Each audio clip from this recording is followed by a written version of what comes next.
halangan. Oh, tidak bisa ya. Ya. Elia boleh? Ya, Kak. Amin. Oh ya. Ya. Baik, Wahyu. Kedengeran, Kak? Ya, kedengaran. Ya. Mari kita bersatu dalam doa. Selamat malam ya Bapak. Tuhan, terima kasih Tuhan Yesus atas segala kesempatan-Mu Tuhan, atas sepanjang hari ini Tuhan Yesus kami telah menerima banyak dari berkat-Mu ya Bapak. Dan sekarang Tuhan kami berkumpul kembali Tuhan Yesus untuk memulai sharing pembacaan Alkitab kami Tuhan pada malam hari ini Tuhan Yesus. Tuhan, kami siapkan hati kami Tuhan Yesus untuk mendengarkan Tuhan firman-Mu pada malam hari ini. Biarlah kami dapat menerima dan memahami apa isi firman pada malam hari ini Tuhan. Tuhan berkati juga Tuhan yang membawa sharing pada malam hari ini. Tuhan yang pimpin mulutnya Tuhan Yesus untuk membawa firman-Mu Tuhan. Terima kasih Yesus. Kami telah berdoa dan mengucap syukur. Haleluya. Amin. Amin. Puji Tuhan. Kita akan membaca Yohanes pasal 14. Yohanes pasal 14 ayat 1 sampai ayat 20. Boleh membacanya masing-masing satu ayat. Oke. Mayoritasnya. Ya. Baik, rumah Bapa, janganlah gelisah hatimu, percayalah kepada Allah, percayalah juga kepadaku. Di rumah Bapakku banyak tempat tinggal. Jika tidak demikian, tentu aku mengatakannya kepadamu, sebab aku pergi ke situ untuk menyediakan tempat bagimu. Ayat 3. Yuni? Ada Yuni? Ada. Ayat 3. Ayat 3, dan apabila aku telah pergi ke situ dan telah menyediakan tempat bagimu, aku akan datang kembali dan membawa kamu ke tempatku, supaya di tempat di mana aku berada, kamu pun berada. Ayat 4, kemana aku pergi, kamu tahu jalan ke situ. Wahyu. Ayo masih ganti device. Oh, masih ganti device. Ayat 5. Kata Thomas kepadanya, Tuhan, kami tidak tahu kemana engkau pergi. Jadi bagaimana kami tahu jalan ke situ? Ayat 6, kata Yesus kepadanya, Akulah jalan dan kebenaran dan hidup. Tidak ada seorang pun yang datang kepada Bapa kalau tidak melalui aku. Sekiranya kamu mengenal aku, pasti kamu juga mengenal Bapakku. Sekarang ini kamu mengenal dia dan kamu telah melihat dia. Amin. Ayat 8, kata Filipus kepadanya, Tuhan, tunjukkanlah Bapa itu kepada kami. Itu sudah cukup bagi kami. Ayat 9 Wahyu bisa? Iya, Kak. Ayat 9, kata Yesus kepadanya, telah sekian lama aku bersama-sama kamu, Filipus, namun engkau tidak mengenal aku. Barang siapa telah melihat aku, ia telah melihat Bapa. Bagaimana engkau berkata, tunjukkanlah Bapa itu kepada kami. Ayat 10 Riki. Belum bisa? Bentar. Oh ya. Yohanes pasal 14 ayat 10.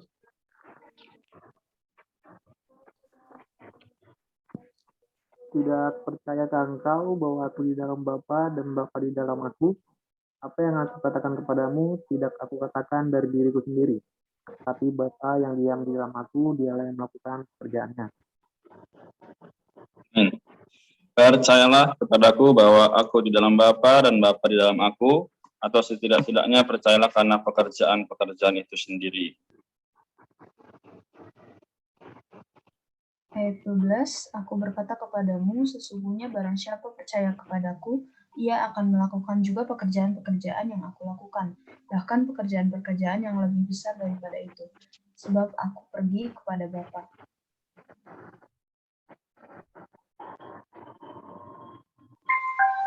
Ayat 13. Dan apa juga yang kamu minta dalam namaku, aku akan melakukan, supaya Bapa dipermuliakan di dalam Anak. Ayat 14, jika kamu meminta sesuatu kepadaku dalam namaku, aku akan melakukannya. Saya lagi ya. Iya. Yesus menjanjikan menghibur. Si aku, kamu akan menuruti segala perintahku. Ayat 16. Aku akan minta kepada Bapa dan Ia akan memberikan kepadamu seorang penolong yang lain, supaya Ia menyertai kamu selama-lamanya. Ayat 17, yaitu roh kebenaran. Dunia tidak dapat menerima dia, sebab dunia tidak melihat dia dan tidak mengenal dia. Tetapi kamu mengenal dia, sebab ia menyertai kamu dan akan diam di dalam kamu. Aku tidak akan meninggalkan kamu sebagai yatim piatu. Aku datang kembali kepadamu. 19. Tinggal sesaat lagi, dan dunia tidak akan melihat aku lagi, tetapi kamu melihat aku, sebab aku hidup, dan kamu pun akan hidup.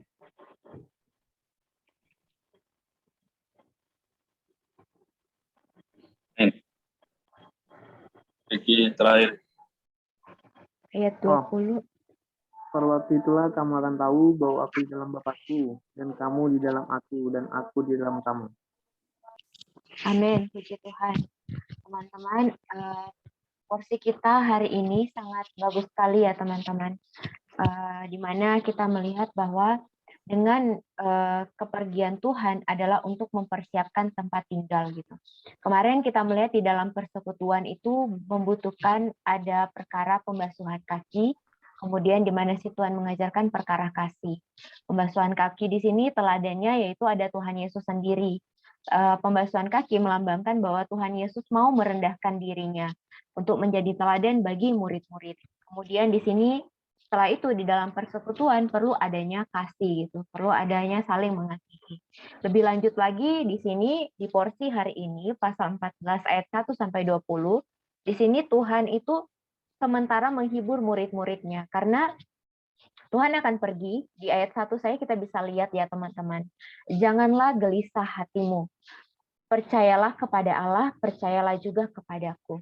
Ini menunjukkan yang frase yang pertama saja, murid-murid itu ketika mendengar bahwa Tuhan itu akan pergi, mereka itu hati mereka sudah gelisah gitu. Kenapa teman-teman? Karena selama 3,5 tahun mereka sudah bersama-sama dengan Tuhan Yesus. Dan Tuhan Yesus dan bahkan mereka telah meninggalkan pekerjaan mereka. Dan misalnya di waktu itu Tuhan akan meninggalkan mereka, nanti mereka akan bersandar kepada siapa? Mereka akan mendapatkan pekerjaan yang seperti apa? Mereka akan makan minum bagaimana? Jadi di situ mereka itu Tuhan Yesus sudah sebagai sandaran mereka.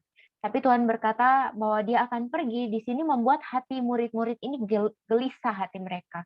Tapi yang Tuhan katakan kepada mereka bahwa satu kata, yaitu percaya. Percaya kepada Allah, percaya juga kepadaku. Karena mengapa teman-teman?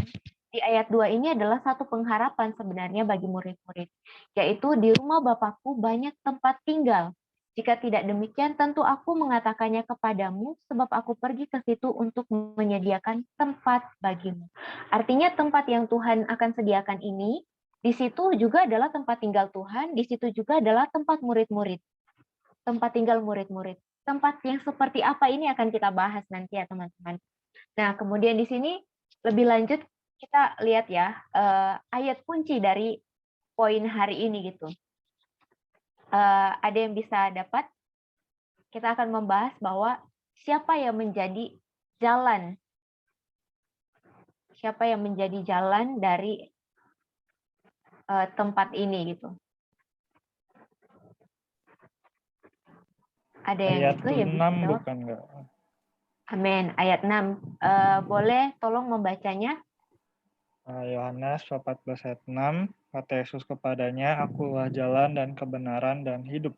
Tidak ada seorang pun yang datang kepada Bapa kalau tidak melalui aku. Amin, puji Tuhan. Ini adalah ayat kunci. Mengapa Tuhan Yesus berkata demikian? Kata Yesus kepadanya, "Akulah jalan, kebenaran, dan hidup." Kita sudah bahas beberapa hari kemarin bahwa kebenaran di sini adalah realitas gitu.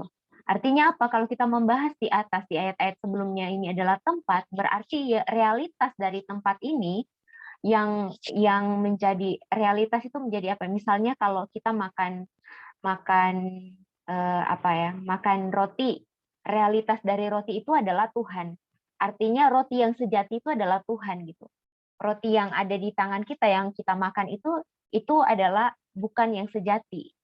Itu bukan sejati, bukan yang sebenarnya. Nah, jadi tempat yang dimaksud di sini kalau Tuhan berkata akulah jalan, kebenaran, juga hidup, artinya untuk membuka jalan ke tempat ini, bahkan berbagian di dalam tempat ini, Tuhanlah jalannya.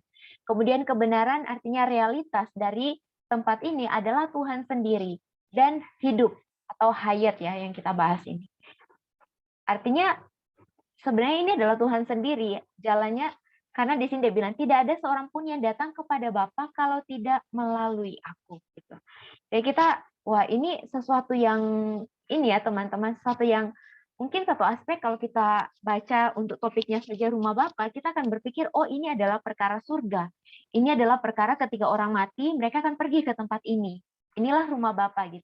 Hari ini rumah Bapa itu rumah yang bagaimana, tempat tinggal yang bagaimana gitu. Kita akan bahas lagi. Oke, sekarang poin yang akan digaris besar di sini yaitu pertama satu, perkara tempat. Yang kedua, Tuhan ini dia adalah jalan, kebenaran, dan hidup. Artinya dialah akses untuk ke tempat ini. Bahkan dialah tempat itu sendiri. Kemudian yang ketiga, perkara penolong. Oke, teman-teman kita akan masuk ke dalam poin kebenaran.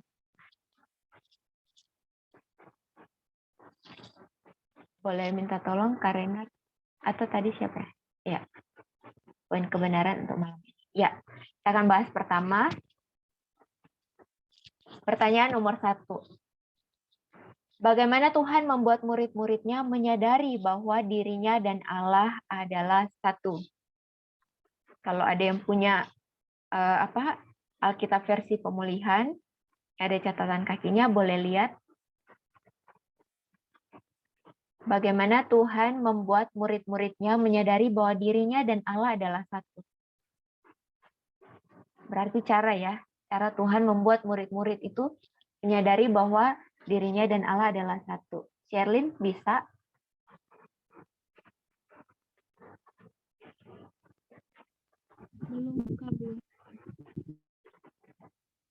Belum. Oh ya. Wahyu? Izin pasif. Oh ya, oke. Ricky? Bagaimana Tuhan membuat murid-muridnya menyadari bahwa dirinya dan Allah adalah satu. Kalau kita baca bersama-sama ya, mungkin masih bingung-bingung, tidak apa-apa kita perlahan-lahan ya masuk kebenaran ini. Oke, Karenet, boleh next slide. Nah, caranya itu di sini. Tuhan menunjukkan kepada murid-murid bahwa ia sama dengan Allah. Ketika murid-murid mendengar ia akan pergi, mereka sangat gelisah. Ia berkata demikian agar mereka menyadari bahwa ia adalah Allah yang maha ada, tidak terbatas oleh ruang dan waktu. Jadi caranya di sini, yaitu Tuhan Yesus berkata sebenarnya di ayat 1 ya, yang tadi sudah dijelaskan di awal. Yaitu percayalah. Bagaimana cara Tuhan memberitahu murid-muridnya bahwa dia dan Allah ini adalah satu, yaitu perkara janganlah gelisah hatimu, percayalah kepada Allah, percayalah juga kepadaku. Ini adalah cara bagaimana supaya Tuhan ini memberitahu murid-murid ya, bahwa dia dan Allah adalah sama. Kemudian yang nomor 2,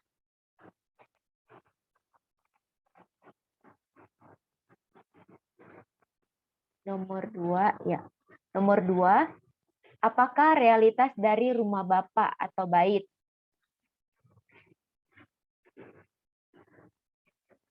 Ada yang bisa? Tadi sudah ada di pengantar. Ya, tadi siapa ya? Sherlyn atau Elia? Tubuh Kristus, Kak. Amin, puji Tuhan. Tubuh Kristus. Ada lagi? Apakah realitas dari rumah Bapa atau bait? Sudah ya, pas. Oke, Karena boleh minta tolong next slide. Kita akan lihat sama-sama di sini.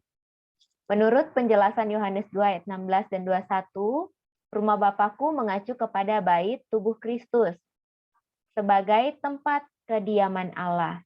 Pada mulanya tubuh Kristus hanyalah tubuh pribadinya, tetapi melalui kematian dan kebangkitan Kristus, tubuh Kristus telah berkembang biak menjadi tubuhnya yang korporat, yaitu gereja yang mencakup seluruh orang beriman yang telah dilahirkan kembali melalui kebangkitannya. Di dalam kebangkitannya, gereja adalah tubuhnya, yaitu rumah Allah, tempat kediaman Allah, bait Allah. Kita lihat di sini, yaitu di Efesus 2 ayat 21 sampai 22 dan 1 Korintus 3 ayat 16 sampai 17. Perkara tempat kediaman Allah dan bait Allah ini adalah kita hari ini ya, gereja. Amin, puji Tuhan. Kemudian pertanyaan yang nomor 3. Bagaimana Tuhan membawa orang percaya ke dalam Allah dan membangun tempat kediaman bersama? Ada yang bisa? Ricky? Sorry Kak, belum bisa. Oh ya, oke. Reynaldi? Amin. Orang percaya ke dalam Allah dan bangun tempat kediaman. Apa ya?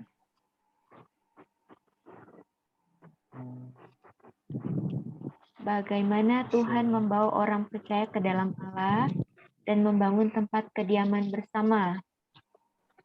Hari ini bagaimana caranya Allah, atau secara simpel ya, bagaimana caranya itu Allah tinggal di dalam diri Reynaldi?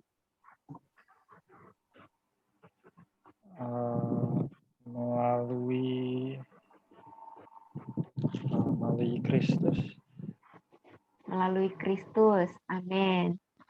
Apa yang dikerjakan oleh Kristus? Ada? Oke. Ya, Sherlyn? Oh ya, nggak apa-apa Reynaldi. Sherlyn? Kalau menurut Sherlyn itu melalui kematian dan kebangkitannya Kristus, Kak. Kan Tuhan Yesus bangkit, makanya dia menjadi hayat dan bisa menjadi satu dengan kita dan murid-muridnya. Amin, puji Tuhan. Terima kasih untuk jawabannya. Terima kasih juga untuk Reynaldi yang sudah mencoba berusaha untuk menjawab. Oke, sama-sama kita lihat ya teman-teman. Ya, maksud Tuhan dalam pasal ini ialah membawa manusia ke dalam Allah bagi pembangunan tempat kediamannya. Tetapi di antara Allah dan manusia terdapat banyak penghalang, seperti sifat dosa, perbuatan dosa, kematian, dunia, daging, ego, manusia lama, dan iblis. Nah, jadi poinnya di sini ya. Untuk membawa manusia ke dalam Allah, Tuhan harus membereskan semua masalah itu. Itulah sebabnya dia harus naik ke atas salib, menggenapkan penebusan, membuka jalan, dan mendirikan satu kedudukan bagi manusia. Sehingga manusia bisa masuk ke dalam Allah setelah kedudukan di dalam Allah ini diperluas, menjadilah kedudukan di dalam tubuh Kristus. Setiap orang yang tidak memiliki kedudukan tempat di dalam Allah, ia tidak memiliki tempat di dalam tubuh Kristus, yaitu tempat kediaman Allah. Karena itu, kepergian Tuhan menggenapkan penebusan adalah untuk mempersiapkan tempat bagi murid-murid di dalam tubuhnya. Amin, puji Tuhan. Jadi, secara sederhana dari sini kita bisa ambil kesimpulan bahwa bagaimana caranya Kristus ya Tuhan membawa kita menjadi tempat kediaman Allah, yaitu ya ini. Yang pertama, dia membereskan semua masalah itu dengan cara apa? Dia naik ke atas salib. Kemudian di sini melalui dia naik ke atas salib kan Tuhan Yesus dihakimi kan, ketika Tuhan Yesus di atas salib, dia dihakimi oleh manusia, dia dihakimi oleh Allah, adalah untuk apa? Semuanya itu adalah untuk membereskan penghalang-penghalang di antara Allah dan manusia, sehingga Tuhan Yesuslah jalan. Dia adalah jalan, bahkan dia yang membuka jalan supaya di sini dikatakan untuk mempersiapkan tempat bagi murid-murid di dalam tubuhnya. Hari ini puji Tuhan, kita sudah ditebus oleh Tuhan Yesus melalui dia naik ke atas salib dan kita telah menjadi tempat kediaman Allah. Jadi hari ini tempat kediaman Allah bukanlah satu bangunan fisik, bukan nanti, tetapi sekarang bagi setiap orang yang sudah percaya kepada Tuhan Yesus Kristus. Amin. Ada lagi yang mau share atau tambahkan? Ya, saya izin menambahkan sedikit ya. Ya. Ini memang tema yang sangat dalam ya. Memang Injil Yohanes sendiri itu Injil yang begitu dalam ya. Kita perlu sembari membaca juga minta Tuhan memberikan kepada kita pengertiannya. Kata penting di dalam ayat 18, ayat 18, pasal 14 ya. Di ayat pertama itu Tuhan mengatakan, janganlah gelisah hatimu, percayalah kepada Allah, percayalah juga kepadaku. Jadi ini sebuah kesejajaran ya, yang memperlihatkan bahwa Allah dan Tuhan itu adalah sejajar. Ya, percayalah kepada Allah dan percayalah kepadaku. Ya. Nah, memang Injil Yohanes sendiri itu sangat menekankan keilahian Tuhan Yesus ya. Berbeda dengan Injil Lukas yang sebelumnya kita baca. Di situ penekanannya lebih kepada keinsanian atau kemanusiaan Tuhan. Jadi Injil itu memang setiap kitab itu memang memiliki penekanannya yang khusus ya. Nah, kemudian ada kata rumah Bapa. Ya, rumah Bapa ini banyak disalahpahami sebagai satu tempat tinggal yang kekal kelak ya. Kelak nanti kalau kita sebagai orang percaya sudah mati, kita pergi ke rumah Bapa ya. Kalau kita baca iklan duka cita di Quran kan juga begitu ya, telah berpulang ke rumah Bapa. Jadi rumah Bapa ini seolah-olah sesuatu yang baru kelak kita alami. Nah, padahal sebenarnya rumah Bapa ini di dalam Injil Yohanes sudah disebut sebelumnya. Nah, di mana itu? Itu adalah di dalam Yohanes pasal 2 ya. Ayat yang ke-17 ya. Ayat 16. Ya, ayat 16. Bentar nih saya agak batuk sambil minum sebentar. Nah, ayat 16 dikatakan, kamu membuat rumah Bapakku. Ya, Tuhan memang waktu itu menyebut bait Allah itu sebagai rumah Bapakku. Ya, itu fakta yang perlu kita ingat baik-baik. Tetapi setelah itu di ayat 19 Tuhan mengatakan runtuhkan bait suci ini ya, runtuhkan rumah Bapakku ini ya kan. Dalam 3 hari aku akan mendirikannya kembali. Nanti juga perlu kita ingat baik-baik ya. Lalu orang banyak mengatakan, loh 46 tahun orang mendirikan bait suci ini. Ya. Tetapi engkau akan membangun kembali dalam 3 hari. Ya. Nah ini ayat 21 ini penting. Tetapi yang dimaksudkannya dengan bait suci itu ialah tubuhnya sendiri. Ya. Jadi awalnya Tuhan menyebut bait suci itu sebagai rumah Bapa. Tetapi setelah itu dia memperlihatkan bahwa rumah Bapa yang dimaksudkan oleh Tuhan itu ternyata adalah tubuhnya sendiri. Ya, tubuhnya sendiri. Nah, sangat menarik di ayat 14 rumah Bapa ini kembali disebut. Ya, di rumah Bapakku banyak tempat tinggal. Ya. Jika tidak demikian, tentu aku mengatakannya kepadamu, sebab aku pergi ke situ untuk menyediakan tempat bagimu. Ya. Nah, ini sering membuat Tuhan pergi ke sana, ya Tuhan pergi ke rumah Bapa yang di surga. Padahal ketika murid-murid bertanya, tunjukkan kepada kami ya jalan untuk pergi ke sana, ayat 4 itu ya. Sorry, ayat 3 sebenarnya juga penting itu ya. Apabila aku telah pergi ke situ dan telah menyediakan tempat bagimu, aku akan datang kembali dan membawa kamu ke tempatku, supaya di tempat di mana aku berada, kamu pun berada. Ini penting ya. Tempat di mana aku berada, kamu pun berada. Jadi ini menunjukkan sebuah istilahnya ini sebuah keesaan, kesatuan. Di mana Tuhan berada, di situ kita juga berada. Nah, lalu di situ Thomas bertanya ya, kami tidak tahu kemana engkau pergi. Jadi bagaimana kami tahu jalan ke situ ya? Nah, baru di sini ayat yang sangat penting, ayat yang sering kita kutip ya. Tapi kali ini kita betul-betul dibawa melihat ayat ini pada konteks yang sebenarnya. Di sini ayat ini mengatakan, akulah jalan dan kebenaran dan hidup. Ya. Tidak ada seorang pun yang datang kepada Bapa kalau tidak melalui aku. Ini sebenarnya adalah berkaitan dengan rumah Bapa tadi. Kita mau ke rumah Bapa bagaimana jalannya? Ternyata jalannya itu juga bukan jalan dalam artian nanti alamatnya di mana istilahnya ya. Kalau kita pakai Google Map itu ya, kita pencet tujuannya ke sana ya, lalu akan diarahkan jalannya. Ternyata Tuhan mengatakan, akulah jalan. Ini sangat menarik teman-teman ya. Ini perlu kita renungkan dan kita doakan ya.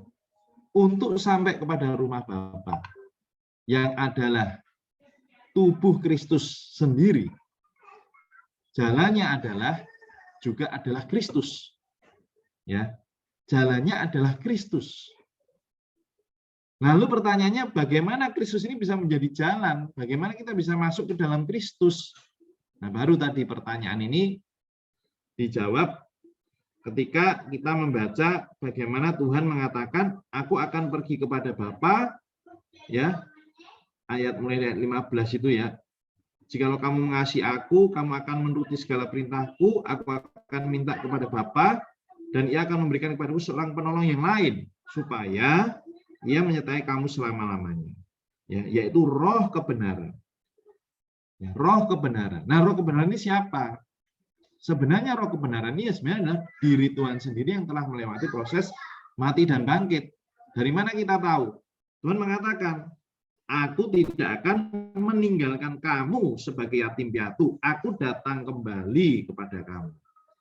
Aku datang kembali kepada kamu. Ya.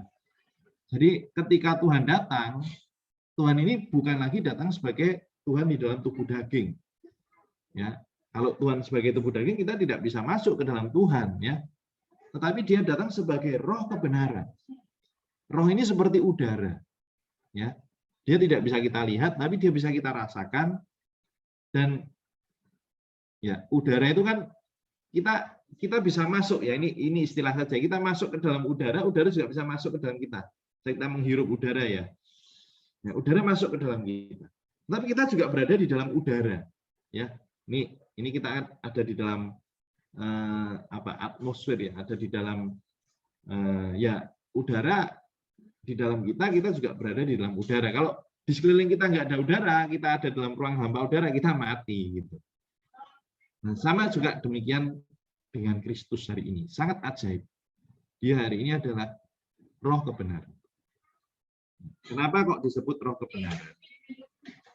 Karena dialah yang akan memimpin kita kepada seluruh kebenaran, termasuk kebenaran mengenai rumah Bapa. Ini rumah Bapa ini apa? Nah, tetapi melalui kita, ya, datang kepada Tuhan sebagai Sang Roh kebenaran itu, barulah kita akan dibawa kepada realitas rumah Bapa itu, yaitu apa? kita dibawa masuk ya ke dalam diri Tuhan sendiri. Sehingga di situ kita bisa memahami perkataan Tuhan tadi ya.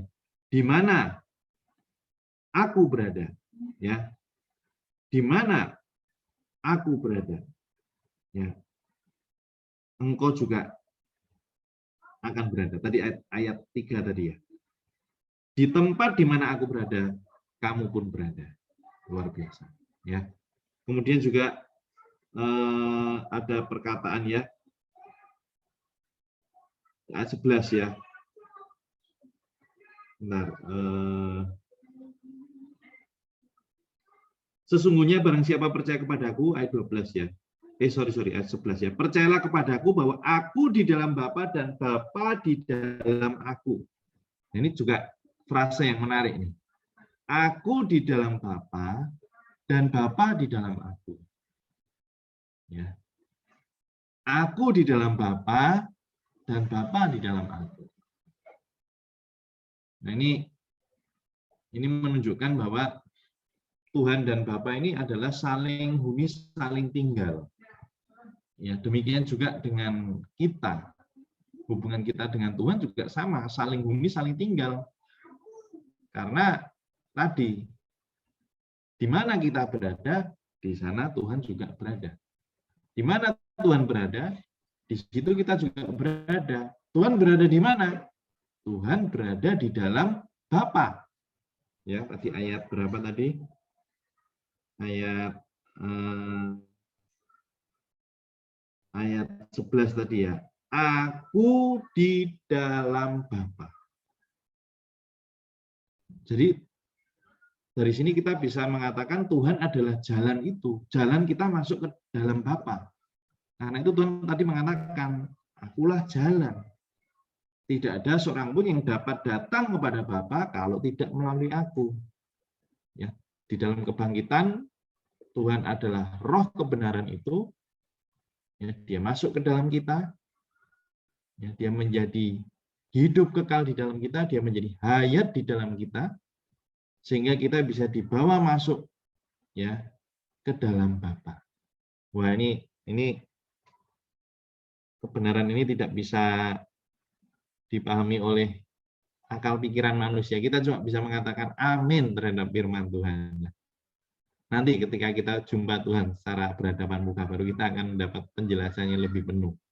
Tapi setidaknya melalui fakta-fakta ya di dalam Injil Yohanes, kita patut bersyukur ya. Tuhan, terima kasih ya, Tuhan membawa aku ke dalam diri Allah sendiri. Ya, Diko adalah tempat kediaman Allah. Ya, Diko adalah jalan di mana melalui engkau aku dapat datang kepada Bapa. Ya, ini fakta-fakta ini ya sambil kita baca, sambil kita doakan, itu membuat roh kita disegarkan ya. Mungkin secara pikiran waduh kita juga belum terlalu mengerti, tapi di dalam batin ini ada satu perasaan apa, sukacita, damai sejahtera ya, ketenangan, perhentian ya. Betapa hari ini Tuhan telah membawa kita sampai pada tahapan kita masuk ke dalam diri Allah sendiri ya. Nah, kalau kita sudah ada di dalam Allah dan Allah ada di dalam kita, ya siapa yang bisa istilahnya mengganggu ya atau mencelakakan kita? Ya tidak ada. Ya tidak ada seorang pun yang bisa memisahkan kita ya, dari Bapa ya, dari Tuhan kita. Ya, karena kesatuan kita dengan Tuhan ini bukan hanya sekedar sesuatu yang terpisah ya, tapi sampai pada satu tahapan kita dan Tuhan itu diesakan ya. Oke, saya pikir sampai sini dulu, nanti kita bahas di lain kesempatan ya. Ini sudah 9.30 si Tuhan. Amin. Puji Tuhan teman-teman. Bahwa hari ini Bapa sudah dalam kita dan kita pun di dalam Bapa. Amin. Apapun yang kita perlukan, Dialah yang kita perlukan. Jadi kita hanya perlu berpaling kepada Dia. Oke teman-teman, kita akan menutup sesi kita malam hari ini karena ya sudah menit 35. Boleh minta tolong Kak Yoel untuk memimpin kita dalam doa.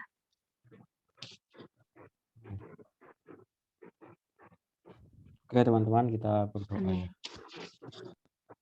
Ya Tuhan Yesus, terus memohon Tuhan berikan kami roh hikmat dan wahyu untuk bisa betul-betul memahami firman-Mu ya Tuhan. Tuhan, bahwa kami itu juga bisa bersyukur karena Tuhan proses yang telah Kau lalui, Kau telah melalui kematian, kebangkitan, ya bahkan kenaikan juga, sehingga akhirnya Tuhan kami bisa Tuhan saling tinggal, saling berhuni dengan-Mu ya Tuhan. Tuhan Kau di dalam kami di dalam-Mu Tuhan. Tuhan bahwa kami juga betul-betul ada ya pengalaman rohani terhadap firman yang kami baca malam ini ya Tuhan, sehingga kami bisa semakin ya mengenal-Mu, semakin bersyukur, mengapresiasi-Mu Tuhan.